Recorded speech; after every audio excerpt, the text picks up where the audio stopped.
Hello guys, welcome to ice point. This is Aditi Pandey. तो history की class में आप सभी का स्वागत है। आज हम लोग पढ़ने वाले हैं, हमारा लेसन 2 हमने स्टार्ट किया था, लेखन प्रणाली और शहरी जीवन। तो इसमें हमने पढ़ लिया था साक्षरता तथा लेखन का प्रयोग किस तरीके से होता था। तो आप लोगों ने पिछली वीडियो में ये जाना था कि राजा ने एक चीज़ लिख के दी। ठीक है, मान लीजिए कि हम लोग उस पुराने ज़माने में ही हैं, तो मैंने आपको कुछ लिख के दिया कि हाँ इस राजा के पास जाना चाहिए। तो उस टाइम क्या होता था कि काफ़ी ज़्यादा टफ़ वर्ड्स का यूज़ किया जाता था। जैसे कि हम लोगों ने पिछली वीडियो में देखा था कि वहाँ जो लिखावटें होती थी वो काफ़ी ज़्यादा टफ़ होती थी, इसीलिए शिक्षा हर किसी के लिए पॉसिबल नहीं थी। जैसे कहते हैं ना कि अब शिक्षा तो पॉसिबल हो गई है कि हाँ आप 1 से लेकर 12 तक तो सभी पढ़ सकते हैं, लेकिन अगर MBBS एक पर्टिकुलर डिग्री की बात की जाए तो उसमें कुछ चयनित लोग ही आते हैं। ऐसा तो नहीं है ना कि पूरे 125 करोड़ हिंदुस्तानियों में सारे लोगों ने MBBS की डिग्री ले ली है, नहीं लिए। क्यों? क्योंकि कुछ लोगों को टफ़ लगता है, कुछ लोगों को उसके वर्ड्स अच्छे नहीं लगते और कुछ लोगों को वो इंटरेस्टिंग लगता है। तो उस टाइम भी यही था कि जो वर्ड्स थे वो काफ़ी ज़्यादा टफ़ थे, इसीलिए शिक्षा सभी लोग उसे नहीं ले पाते थे। उस टाइम क्या था ना कि प्राइमरी में ही ऐसे वर्ड्स थे। अभी क्या है कि एक स्पेसिफिक एजुकेशन के लिए वो थोड़ा टफ़ है, लेकिन प्राइमरी एजुकेशन जो है वो तो एक मानव दिमाग की तरफ से अगर देखा जाए तो बिल्कुल सही है, बहुत आसान है, उसे सीखा जा सकता है। दक्षिण मेसोपोटामिया का शहरीकरण, मंदिर और राजा। तो आज हम लोग ये पढ़ने वाले हैं 5000 ईसा पूर्व से दक्षिणी मेसोपोटामिया में बस्तियों का विकास होने लगा था। इन बस्तियों में से कुछ ने प्राचीन शहरों का भी रूप ले लिया। ये शहर कई तरीके के थे। पहले वो जो मंदिर के चारों ओर विकसित हुए, दूसरे वो जो व्यापार के केंद्रों के रूप में विकसित हुए, और शेष शाही शहर थे। तो पहले जब शहर विकसित हुए होंगे तो धीरे धीरे हुए होंगे। जैसे कोई एक जगह है जो गांव है, ठीक है, तो वहाँ पे धीरे धीरे क्या होता है, ढेर सारे लोगों ने घर ले लिया, तो फिर सबने अपने घर बनवा लिए, सब वहाँ पे रहने लगे। फिर मान लीजिए कुछ लोगों ने मिलके बिज़नेस खोल दिया उससे थोड़ी दूरी पे, और उधर ही 2-3 गाँव के और लोगों ने भी खोल दिया, तो वो जगह एक छोटी सी मार्केट बन जाती है ना। वहाँ पे आपको सारी चीज़ें लगभग मिल जाएंगी आसानी से, क्योंकि वो जगह मार्केट बन गई है, वहाँ पे बहुत सारे लोग सब्ज़ी बेचने आते हैं। तो इस तरीके से वहाँ भी यही चीज़ों की स्थापना होने लगी थी। धीरे धीरे तो सबसे पहले मंदिर के जो किनारे जगह थी वहाँ पे लोग रहने लगे, फिर कुछ विशेष स्थानों पे विशेष लोग रहने लगे। जैसे मार्केट की जगह थी तो वो एक ही स्थान पे थी कि वहाँ पे सारे मार्केट हैं। फिर यहाँ पे लोगों का घर था तो वो एक ही स्थान पे बना हुआ था। और जो बचे कुछ जगहें थीं वो पूरी की शाही परिवार की थी। इनमें से जो पहली 2 श्रेणियों के शहरों पर यहाँ चर्चा करेंगे हम लोग। बाहर से आकर बसने वाले लोगों ने जिनके मूल स्थान का हमें पता नहीं था, अपने गांवों में कुछ चुने हुए स्थानों या मंदिरों को बनाना या उसका पुनर्निर्माण करना शुरू किया। जब बाहर से लोग आए तो बाहर से आए हैं तो वो कुछ अपने साथ पैसे और अपना कुछ चीज़ें लेकर आते हैं, तो वो अपनी संस्कृति को यहाँ भी तो लाना चाहते हैं। अगर एक बड़ी मात्रा में लोग कहीं से आते हैं, तो अगर मान लीजिए 5-6 हज़ार लोग कहीं से आते हैं तो सोचेंगे ना कि हाँ जो हम खाते थे वही चीज़ें यहाँ भी मिलने लगे। जैसे कि बहुत पहले मोमोज़ यहाँ यूपी में नहीं मिलता था, ठीक है, लेकिन जब वो चाइनीज़ जो भी नेपाली लोग थे वो लोग जब आए तो बहुत बड़ी संख्या में आए, लगभग 20,000 के लगभग आए होंगे। तो वो लोग जब यहाँ पे 6-7 महीने रहे तो क्या हुआ कि उनकी संस्कृति से हम लोगों ने सीखा कि हाँ ये डिश भी वहाँ पे बनती है और जो यहाँ के लोगों को भी अच्छी लगेगी, तो फिर उस डिश का यहाँ पे भी दुकान खुल गया। नहीं तो पहले अगर 6-7 साल पहले देखा जाए तो मोमोज़ वगैरह की दुकान इतनी तो नहीं दिखती थी। क्यों? क्योंकि किसी को उसके बारे में जानकारी ही नहीं थी कि वो कैसे बनता है। लेकिन अब तो लगभग सभी घर में सभी लोग जानते हैं कि हाँ वो किस तरीके से बनता है, क्योंकि वो लोग आए तभी हम उनकी संस्कृति के बारे में जान पाए। उसी तरीके से जब यहाँ पे भी मेसोपोटामिया में जब बाहर के लोग आए तो उन्होंने अपने तरीके से अपने तौर तरीक़ों का इस्तेमाल करके मंदिर बनवाने चाहे तथा बहुत सी चीज़ों का पुनर्निर्माण करना भी शुरू कर दिया। सबसे पहला ज्ञात मंदिर एवं छोटा सा देवालय था जो कि कच्ची ईंटों का बना हुआ था। मंदिर विभिन्न प्रकार के देवी देवताओं के निवास स्थान थे, जैसे उर जो चंद्र देवता थे, और इन्नाना जो प्रेम व युद्ध की देवी थी। ये मंदिर ईंटों से बनाए जाते थे और समय के साथ बड़े होते गए, क्योंकि उनके खुले अंगना के चारों ओर कई कमरे बने होते थे। क्या होता था ना, पहले मान लीजिए आप कोई घर बनवाने वाले हैं, ठीक है, आपने एक छोटी सी ज़मीन ले ली, तो अब उसमें तुरंत ही पूरा घर बनवा दिया जाए, चारों ओर से ज़मीन कवर कर लिया जाए, ये तो पॉसिबल नहीं है।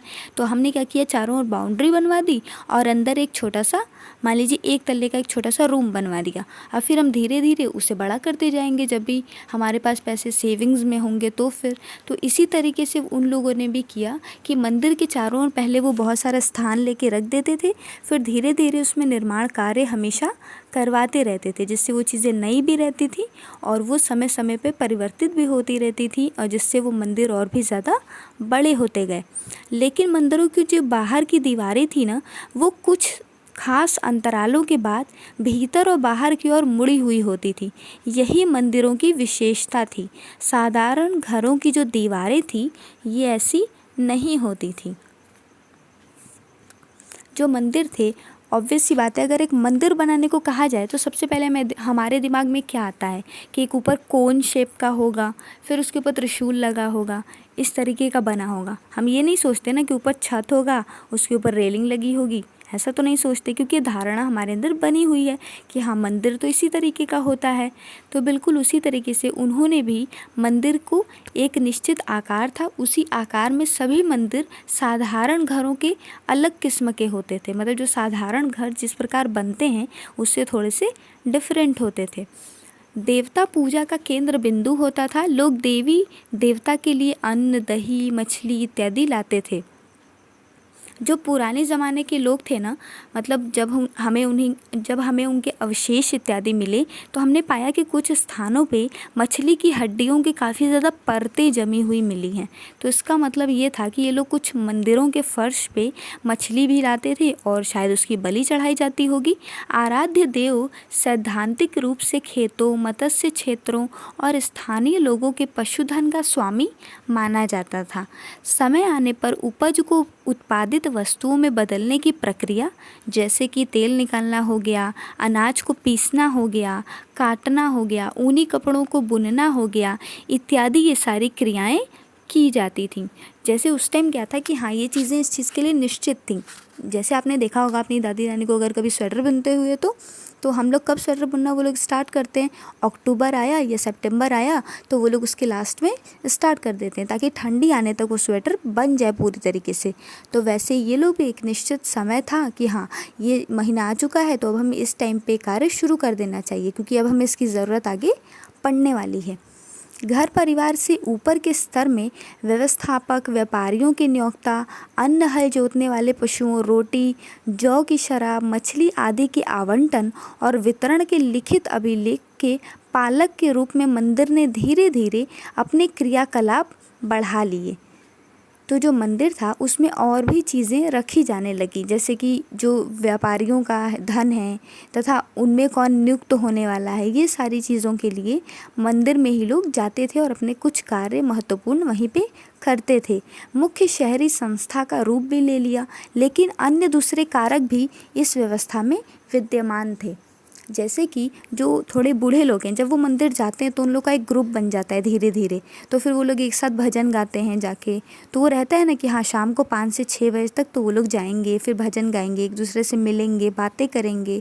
तो इससे बहुत सी चीज़ें भी शेयर होती हैं, जैसे कोई न्यूज़ ही उन्हें पता चली तो वो एक दूसरे को बताते हैं, एक दूसरे से बातें करते हैं और मोहल्ले भर की सारी जानकारियाँ हो जाती हैं। तो इसी तरीके से इसने भी एक मुख्य शहरी संस्था का रूप ले लिया, क्योंकि इसमें कई सारे लोग अपने महत्वपूर्ण कार्यों के लिए आते थे। उस टाइम पे ऐसा नहीं था कि हाँ अगर व्यापारी का लिखित है तो वो अलग से बनाया जाएगा और ये चीज़ें अलग से बनाई जाएंगी, नहीं, मंदिर में ही लोग जाके सारे कार्य करते थे। ज़मीन में प्राकृतिक उपजाऊपन होने के बावजूद भी कृषि कई बार संकटों से घिर जाती थी। फरात नदी की प्राकृतिक धाराओं में किसी वर्ष तो बहुत ज़्यादा पानी बह आता था और फसलों को डुबो देता, तो कभी कभी ये रास्ताएं अपना धारा बदल लेती थी और खेत सूखे रह जाते थे। अब यदि कृषि का बिज़नेस है ना, तो ये थोड़ा सा रिस्क वाला बिज़नेस होता है, ठीक है, क्योंकि इसमें श्योरिटी नहीं होती ना। हम इस बात की श्योरिटी कैसे ले सकते हैं कि इस साल बारिश बहुत ज़्यादा नहीं होगी, या हम जितना बारिश चाहते हैं उतनी ही होगी।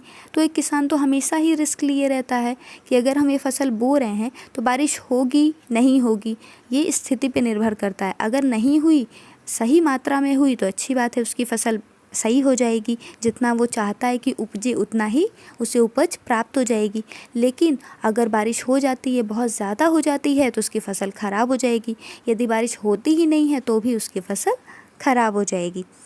तो ये सारी चीज़ें यही बताया गया है कि ज़मीन में प्राकृतिक उपजाऊपन होने के बावजूद भी कभी कभार कृषि संकटों से घिर ही जाते थे। कभी कभार बहुत ज़्यादा बारिश हो जाती थी, कभी कभार बारिश होती ही नहीं थी, जिसके कारण सूखा पड़ जाता था। मेसोपोटामिया में, उसके इतिहास में गांव समय समय पर पुनः स्थापित किए जाते हैं। तो पहले क्या था, लोग बहुत ही कम थे, तो अगर मान लीजिए उस गाँव में बाढ़ आ गया तो वो छोड़ के तुरंत दूसरे गाँव में चले जाते थे। कोई सरकार तो थी नहीं वहाँ पर बहुत ज़्यादा कि हाँ आप यहाँ रहिए, हम फिर से घर बनवा देंगे, तो वो सीधे दूसरे गांव में रह जाते थे जब तक यहाँ का पूरा अच्छे से सब कुछ सही ना हो जाए फिर से। तो वहीं पे रहते थे और फिर वहीं पे बस जाते थे। तो इसीलिए मेसोपोटामिया में जो अवशेष मिले उसमें हमने पाया कि समय समय पर गाँव का पुनः स्थापना भी हुई है। इन प्राकृतिक विपदाओं के अलावा कई बार मानव निर्मित समस्याएं भी आ खड़ी होती थी। जो लोग इन धाराओं के ऊपरी इलाकों में रहते थे, वे अपने पास की जलधारा से इतना ज़्यादा पानी अपने खेतों में ले लेते थे कि धारा नीचे की ओर बसे हुए गाँव में पानी ले ही नहीं जा पाती थी। बहुत सी मानवजनित समस्याओं का भी झेलना पड़ता था, जैसे कि मान लीजिए हमने कोई नदी के पास बांध बनाया है, ठीक है, और यदि वो बांध गलती से टूट जाता है तो वहाँ के जितने भी फसलें हैं वो तो पूरी तरीके से ख़राब हो जाएंगी, क्योंकि सारा पानी उसी में चला जाएगा। तो ये मानवजनित ही समस्या होगी ना अगर ऐसे कभी घटना होती है तो। इसी तरीके से कुछ घटनाएं वहाँ पे भी थी। जो ऊपरी इलाके में लोग रहते थे वो आने वाले पानी को इस्तेमाल कर लेते थे और पूरा पानी ही इस्तेमाल कर लेते थे, जिसके कारण वो नीचे के खेतों में पहुँच ही नहीं पाती थी। आगे की क्लासेस में हम और पढ़ेंगे इसके बारे में और जानेंगे कि इस लेसन में क्या क्या है। अगर आपको वीडियो अच्छी लगी हो तो इसे लाइक कर दीजिएगा और शेयर कर दीजिएगा। Thank you so much for watching.